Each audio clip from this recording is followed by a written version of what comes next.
नमस्ते बच्चों, एक बार फिर से पुनः आप लोगों का इस इतिहास के वीडियो में हार्दिक स्वागत है। बच्चों, इस वीडियो के पहले हमने इसी पाठ से संबंधित आप लोगों को कुछ वीडियो भेजा था। शायद आप लोग सुने होंगे, समझे होंगे और समझने की कोशिश करेंगे, जीवन में उसको अपनाने की कोशिश करेंगे। बच्चों, कक्षा 6वीं, सुविचार है सदा सत्य बोलो। सदा सत्य, हमेशा सही बोलना चाहिए, झूठ का सहारा हमको या किसी को नहीं लेना चाहिए। एक सच को छिपाने के लिए हजार झूठ हम बोलते हैं या कोई भी बोलता है तो भी वो सच जो है छिपता नहीं है। बच्चों, विषय इतिहास, पाठ है आपका वैदिक संस्कृति का दूसरा भाग। जैसा कि वैदिक संस्कृति के बारे में हमने आप लोगों को इसके पहले कुछ बताया था। तो आइए बच्चों, इस पाठ के से संबंधित इस हेडिंग को देखते हैं, क्या इसमें बातों को बताया गया है। तो बच्चों देखिए, आप लोगों की हेडिंग है अथर्ववेद संहिता। इसके पहले हमने सामवेद और कई वेदों का हमने वर्णन किया, समझाया और बताया। लेकिन हम अथर्ववेद संहिता में कौन सी बातें बताई गई हैं इसको जानेंगे, बराबर। तो बच्चों ध्यान दें, अथर्ववेद की संहिता को अथर्व ऋषि का नाम दिया गया है। अथर्ववेद किसके नाम से पड़ा है? ऋषि के नाम से। एक संत, महात्मा, भोले, सत्य के राह पे चलने वाले व्यक्ति का जो है नाम क्या था? अथर्व। ऋषि थे वो, उनके नाम से इस अथर्ववेद का नाम दिया गया है। ध्यान देना, अथर्ववेद में दैनिक जीवन की अनेक बातों को महत्व दिया गया है, बराबर। जीवन में आने वाले संकटों और दुखों का निवारण किस प्रकार किया जा सकता है, असंख्य औषध वनस्पति की जानकारी भी दी गई है। राजा को अपना राज्य किस प्रकार चलाना है, इसका भी मार्गदर्शन इसमें किया गया है। बच्चों, अथर्ववेद में जैसा कि हमने बताया कि अथर्ववेद में अथर्व नामक ऋषि के नाम से इस वेद का नाम दिया गया है। तो इस वेद में, अथर्ववेद में, लोगों को दुखों का निवारण कैसे होगा, मतलब वो दुख से छुटकारा कैसे पाएंगे, इसके बारे में बताया गया है। यज्ञ करना, पूजा पाठ करना या त्याग, जो भी बातें बताई गई है इसका वर्णन इसमें बताया गया है। ऐसा नहीं है बच्चों कि उस समय लोग मानव औषधियों को नहीं जानते थे। विज्ञान की तकनीकी आज बढ़ गई, ऐसा कुछ नहीं है। विज्ञान की तकनीकी मानव अपने आवश्यकताओं अनुसार, अपने जरूरत भर पहले से ही प्रयोग करते चला आ रहा है। अभी आप औषधियाँ जो खाते हैं, गोली टैबलेट लिया करते हैं, उस समय भी मानव औषधियों का उपयोग किया करता था। औषधियों में वो क्या करता था? वनस्पतियों की औषधियाँ या तमाम बातों को किया करता था। और इसी अथर्ववेद में बच्चों राजा का भी वर्णन किया गया है। राजा किस तरह से राज्य को चलाए, किस तरह से वह प्रजा की देखरेख करेगा या कौन सी साधन सुविधाओं को उपलब्ध कराएगा, कहाँ प्याऊ बनाएगा, कहाँ पे आने जाने वाले मार्ग का निर्माण कराएगा, कहाँ धर्मशालाओं, कहाँ मंदिरों या कहाँ पे सभाओं का आयोजन करेगा। इसी वेद में भी, इस अथर्ववेद में भी उसका वर्णन किया गया है।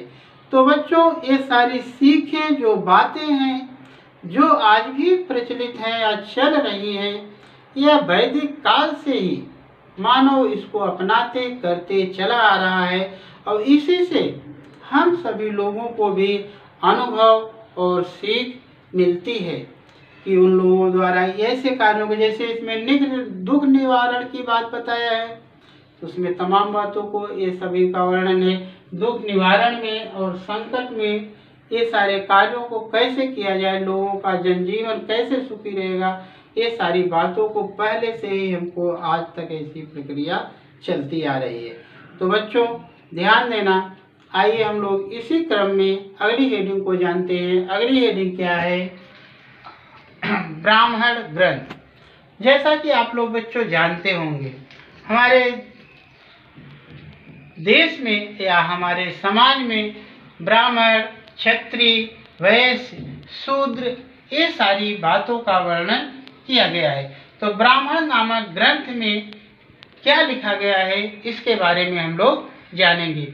यज्ञ विधियों में वेदों का उपयोग किस प्रकार करना चाहिए, इसका मार्गदर्शन करने वाले ग्रंथ को ब्राह्मण ग्रंथ कहते हैं। प्रत्येक वेद के स्वतंत्र ब्राह्मण ग्रंथ हैं। बराबर बच्चों, यज्ञ करते समय कैसे विधि का उपयोग किया जाना चाहिए, कैसे यज्ञ होगा, उसमें क्या डाला जाएगा, कब किया जाएगा, ये सारी बातों की जानकारी हमको कहाँ से मिलती है? ब्राह्मण ग्रंथ से।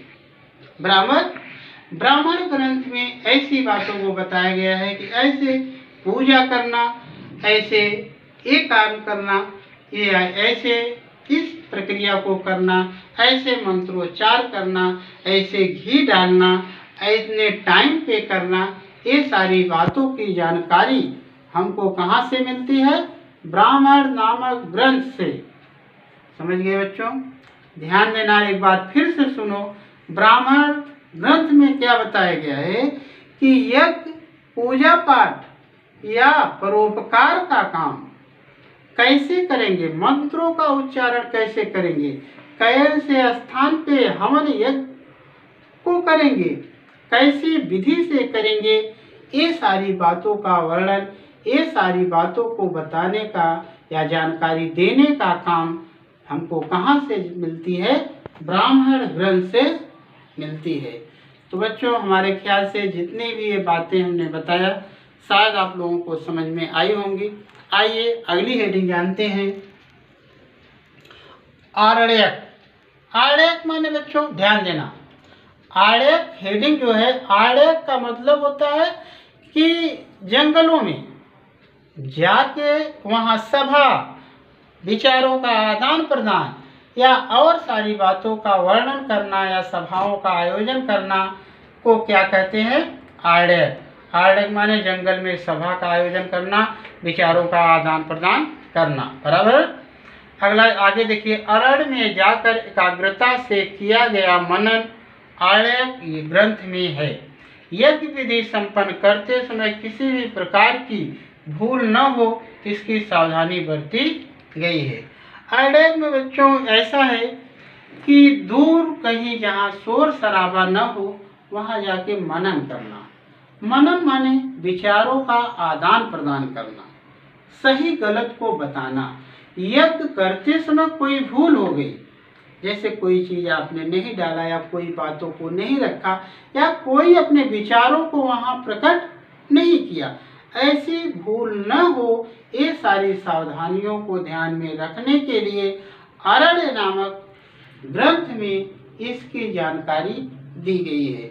तो बच्चों ध्यान देना, अरण्य नामक ग्रंथ में या अरण्य में क्या जानकारी दी गई है कि घर से बाहर दूर शांत जगह पे जाकर मनन करना, सभा करना, विचारों का आदान प्रदान करना। तो आदान प्रदान करने से क्या आदान प्रदान करना, क्या मनन करना कि यज्ञ करते समय किसी भी तरह की कोई भी भूल हो जाती है या कोई गलती हो जाती है तो ऐसे न हो, उसकी सावधानी रखने की बात को बताया गया है। तो बच्चों ऐसी बातों को ध्यान में रखिए। ये सब हमारी पारंपरिक या रीत रिवाज एक पूर्वजों द्वारा यह एक हमको प्राप्त हुई विरासत है। ये इसका हिंदू धर्म में या सभी धर्म हम कह सकते हैं, सभी धर्मों में ये सारी बातों का जो है विशेष महत्व है। बच्चों हमारे देश में अनेक धर्मों के लोग रहते हैं, लेकिन सबका टारगेट, सबकी विचारधारा एक ही होती है, एक ही जगह पहुंचने की बात हुआ करती है। तो बच्चों आरण्यक नामक ग्रंथ में जो भी बातें लिखी गई हैं हमने आप लोगों को सरलता पूर्वक समझाया, हमारे ख्याल से समझ में आ गई होगी। आइए अगली हेडिंग हम लोग देखते हैं, उपनिषद। बराबर। कौन सी हेडिंग है? उपनिषद। उपनिषद का अर्थ गुरु के निकट बैठकर प्राप्त किया हुआ ज्ञान है। हमारे मन में जन्म मृत्यु जैसे असंख्य प्रश्न उठते हैं। परिवर्तन और वैदिक समस्या के जनजीवन का अध्ययन करने के लिए वैदिक साहित्य महत्वपूर्ण साधन है। बच्चों, उपनिषद में क्या बताया गया है, इसको ध्यान दीजिएगा। उपनिषद में बताया गया है बच्चों, गुरु के पास जाकर शिक्षा ग्रहण करना, चाहे वह धनुर्विद्या हो, चाहे वह किताबी शिक्षा हो या ग्रंथ संबंधी हो या कोई भी शिक्षा हो।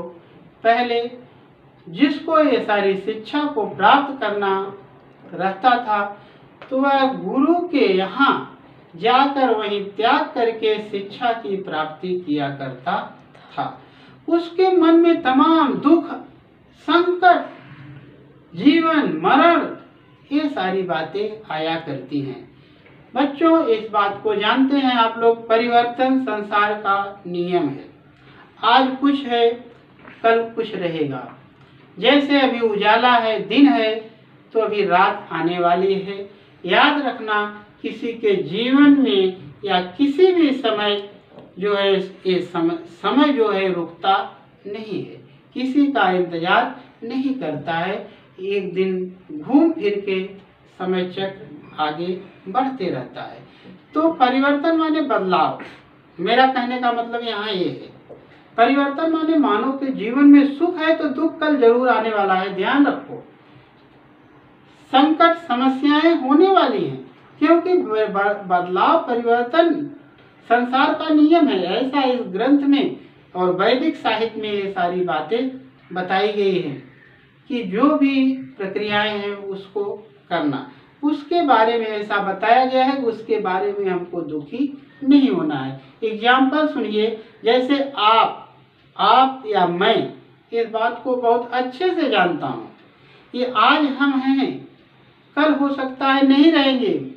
ये नाशवान शरीर है, मतलब सब कुछ छूट जाएगा। तो इससे हमको दुखी नहीं होना है, क्योंकि ऐसी चीजें क्या है, आज नहीं तो कल होने ही वाली है। उसको न हम रोक सकते हैं, न आप रोक सकते हैं, न इस संसार का कोई भी शक्तिशाली व्यक्ति या कोई तंत्र ज्ञान या कोई विज्ञान इसको रोक नहीं सकती है। तो यही बात इसमें उपनिषद में बताई गई है कि इससे हमको दुखी नहीं होना है। यह मान के चलना है कि परिवर्तन जो है संसार का नियम है। जिस मोह माया में पड़कर आज हम जिस समस्या से गुजर रहे हैं वो सब नाशवान है। बराबर बच्चों, तो ध्यान रखिए, इस उपनिषद में इस बात को बताया गया है। इसी क्रम में आइए हम लोग अगली हेडिंग को जानते हैं। अगली हेडिंग है परिवार व्यवस्था दैनिक जीवन।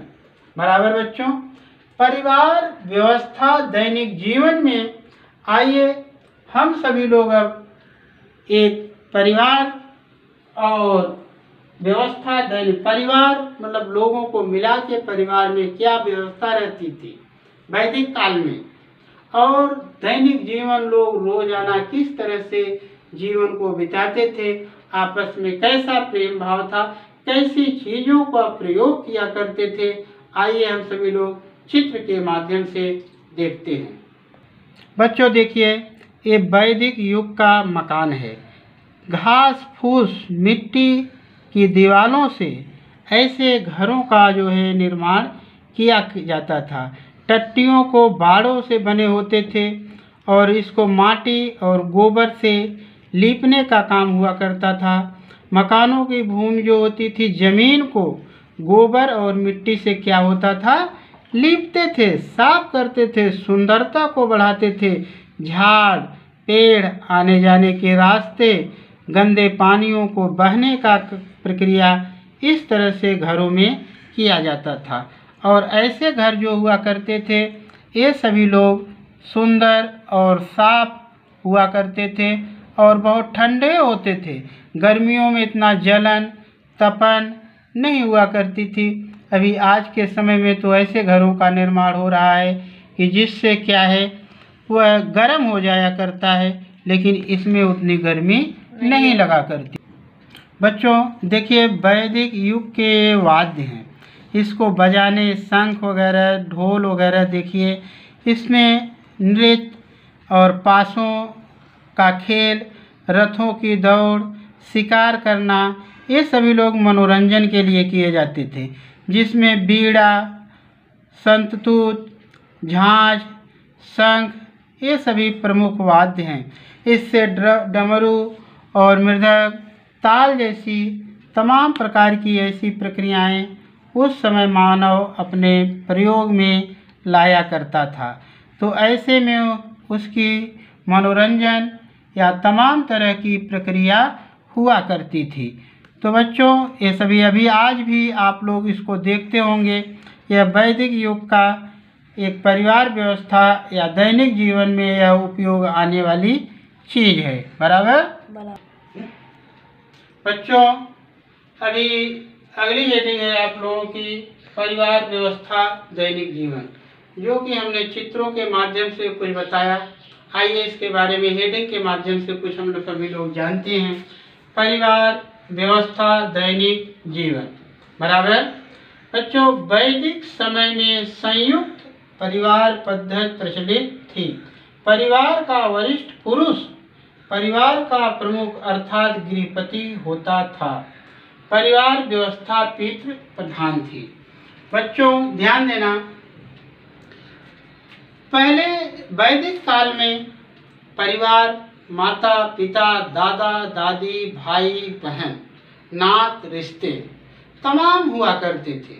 लोगों को दूसरे के प्रति सम्मान हुआ करता था, उनकी बातों को मानना करते थे। लेकिन आज ऐसा हो रहा है, इसको कहने में हमको संशय है, मतलब असमंजस है। लोग ऐसा शायद नहीं कर पा रहे हैं कि लोगों को सम्मान दें, चाहे वह स्वार्थ बस हो, चाहे लालच बस हो। लोग अपने परिवार, भाई बहन, माता पिता, रिश्तेदार वगैरह को भूल चुके हैं। मालूम पड़ता है, उनके नज़रों में दिखता है कि ये पहचान नहीं रहे हैं। तो बच्चों, कई लोगों को मिला के वैदिक काल में ऐसी परंपरा थी, परिवार व्यवस्था हुआ करती थी। पिता जो होता था, ज्येष्ठ माना जाता था, पितृ प्रधान होता था, पिता को विशेष स्थान दिया जाता था। कोई भी काम करने के लिए उनसे सारी बातों की सलाह लेना, उनके बताए हुए मार्गदर्शन पे चलना या रास्ते पे चलने का काम हुआ करता था। तो परिवार व्यवस्था में बच्चों, जो ज्येष्ठ पुत्र होता था वह उत्तराधिकारी या पिता के बाद वह सारी संपत्तियों का मालिक हुआ करता था। आप लोग जैसा कि रामायण और महाभारत में, या रामायण का हम अगर एग्जाम्पल दें तो श्री रामचंद्र जी को आप लोगों ने नाम सुना होगा। उनके पिता का नाम था राजा दशरथ। जब उन्होंने देखा कि हमारी आयु अधिक हो गई है, अब समय हमारा हो सकता है अंतकाल आ जाए और स्वर्गवास हो जाए, तो ज्येष्ठ पुत्र को उन्होंने उत्तराधिकारी बनाने का विचार रखा। तो ऐसी व्यवस्थाएं वैदिक काल में थी। आज भी जो परिवार के प्रति लगाव रखते हैं, सम्मान रखते हैं, आज भी परंपराओं क्या है, प्रचलित है। तो ऐसी परंपराओं को जो लोग मानते हैं या करते हैं, ऐसे पुरुष को हमारा कोट कोट प्रणाम है। तो बच्चों आइए आगे और देखते हैं इसमें।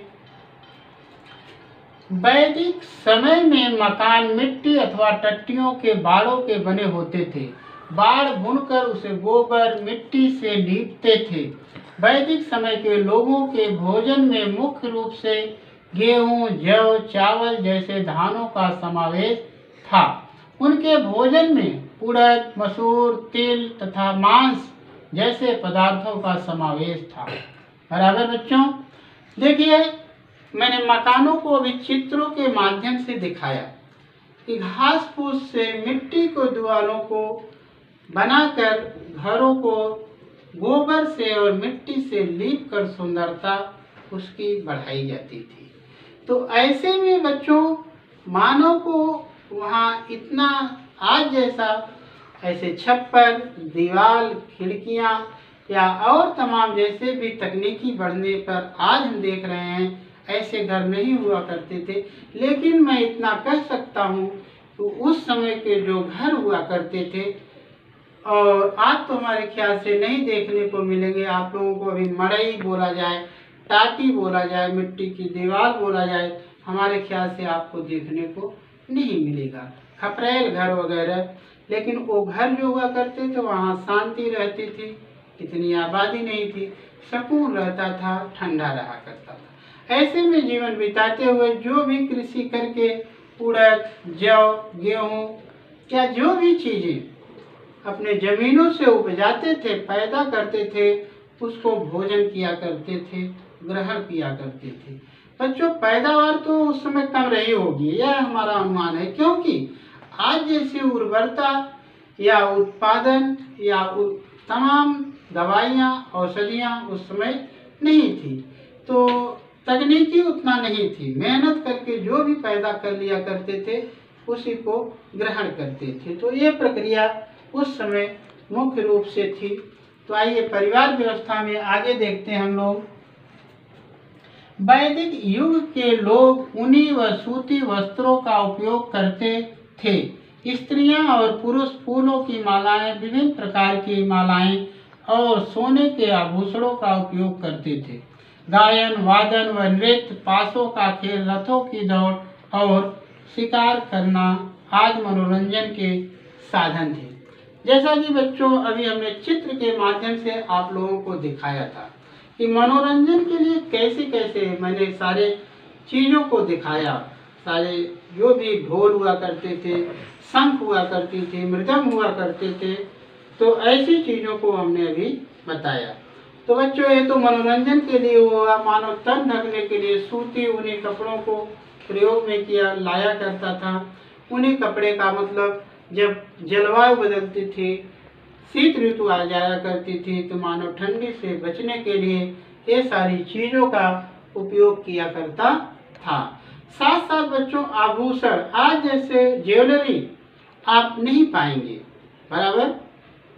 आज जैसी कटिंग डिजाइन उस समय नहीं थी। मानव मालाओं को, तमाम फूलों की मालाएं बनाकर और तमाम चीज़ों की मालाओं को बनाकर मानव उसको धारण किया करता था या पहना किया करता था।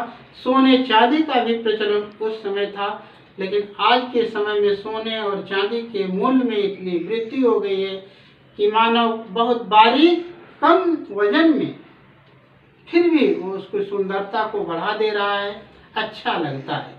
तो बच्चों, ऐसी चीज़ों को ध्यान में रखना है कि हमको उस समय मानव जो हुआ करता था परिवार व्यवस्था में रह के मनोरंजन के लिए नृत्य, वादन, ये सभी घोड़ों की दौड़ और तमाम कार्यों को किया करता था। तो बच्चों, ये तो हमारी परिवार व्यवस्था थी। आइए हम लोग आगे अभी चित्र के माध्यम से अगली हेडिंग के बारे में जानेंगे। बच्चों देखिए, खेती, पशुपालन, आर्थिक और सामाजिक जीवन में आप लोगों को वैदिक युग का रथ के बारे में चित्र आप लोगों को दिखाई देता होगा। उस समय वैदिक काल में क्या व्यवसाय था लोगों का, क्या किया करते थे, ये सारी चीज़ों के बारे में इस हेडिंग में हम सभी लोग जानेंगे कि वैदिक काल में खेती क्या होती थी, कौन कौन से पशुओं को पालते थे, या आर्थिक माने पैसे संबंधी उनका कैसा आदान प्रदान था, कैसी उनकी आमदनी थी और समाज में उनका जीवन किस तरह से था। ये सारी बातों के बारे में हम लोग जानेंगे।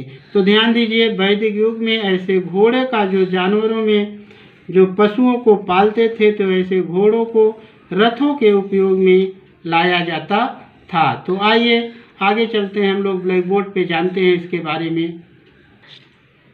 बच्चों आइए अब हम सभी लोग अगली हेडिंग जानते हैं। जो चित्र दिए देखें हम सभी लोग, उसी के माध्यम से आगे देखते हैं।